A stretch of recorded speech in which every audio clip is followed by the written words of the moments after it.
Okay, let's do linear relationships.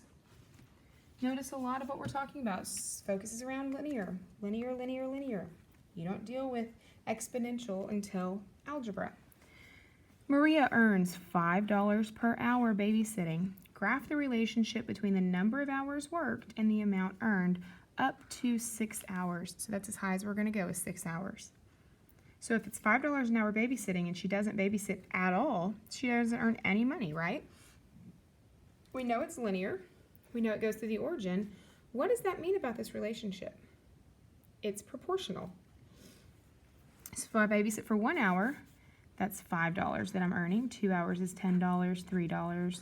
3 hours is $15, 4 hours is $20, 5 hours is $25, and 6 hours is $30.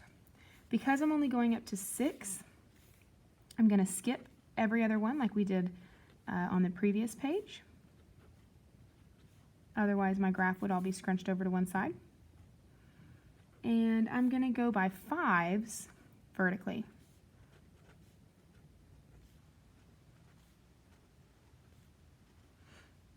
Okay, so when I graph this data, again, using my X first and then my Y, this is your X, number of hours. This is your Y, amount earned in dollars. So we have 0, 0,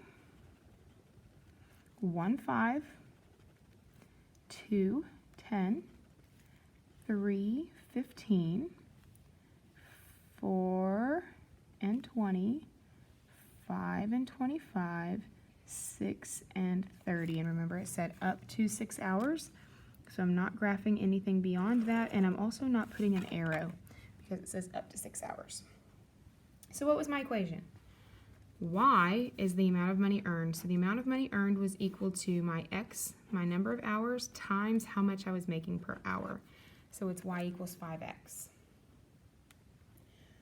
When we describe the rule in words, we say the X value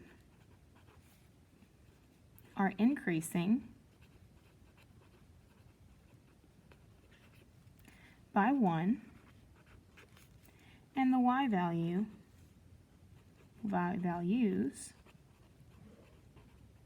are increasing by 5.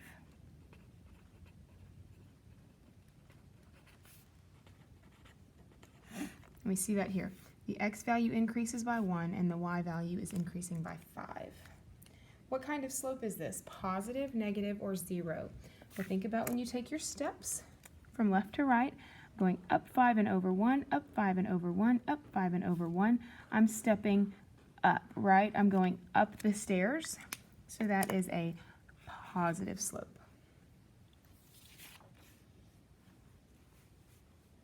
Okay. A couple of things I want to talk to you about with this second one before I have you attempt it on your own. I will put a second video with the answers to this one, but I want you to at least try it on your own. So Maria has saved $10.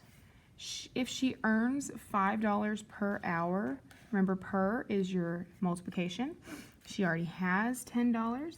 Graph the relationship between the number of hours worked and the amount of money earned up to 6 hours. So if she doesn't babysit at all, she still has that $10 she started with, right?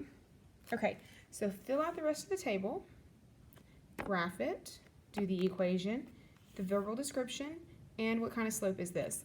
I would like for you to do this one in pencil so that you can erase if you did something wrong, and then just be on a lookout for the rest of the video that will have you finish this, okay?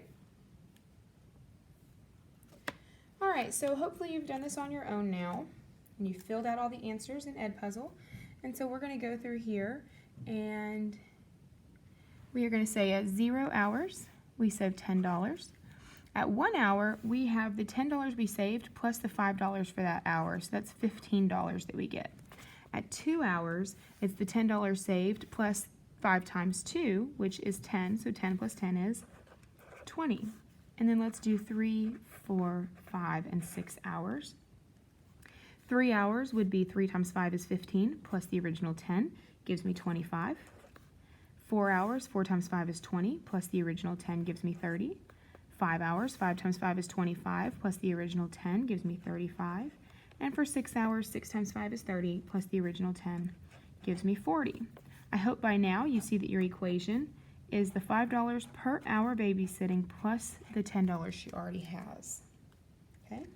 You could do this graph exactly the same way that you did the graph on the left side of your paper, skipping one in between and going by 5s vertically. Okay? So if we had 0, 10, we're right here. It does not cross through the origin like the left-hand side. Therefore, this is not a proportional relationship. It can still be linear. It's just not proportional because it doesn't go through the origin. 115, 220, 325, 430, and 535. Okay? Using our straight edge, we're going to connect those points. Notice I still have the same rate of change, the same slope that I did on the left-hand side. I'm still increasing by 5 and going, increasing vertically by 5 and horizontally by 1. So my slope is the same on both of these graphs. In fact, my graph has the same steepness. The difference is the starting point. I started at 0 here, I'm starting at 10 here. So if I lined these up side by side, they would be parallel lines. That means they would never cross because they have the same slope. Okay? So your verbal description should have said something along the lines of, starting at the y-intercept,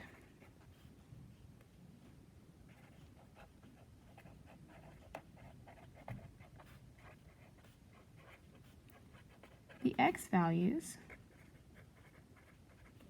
are increasing by 1,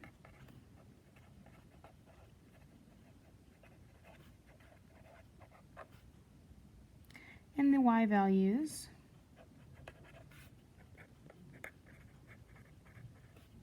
are increasing by 5.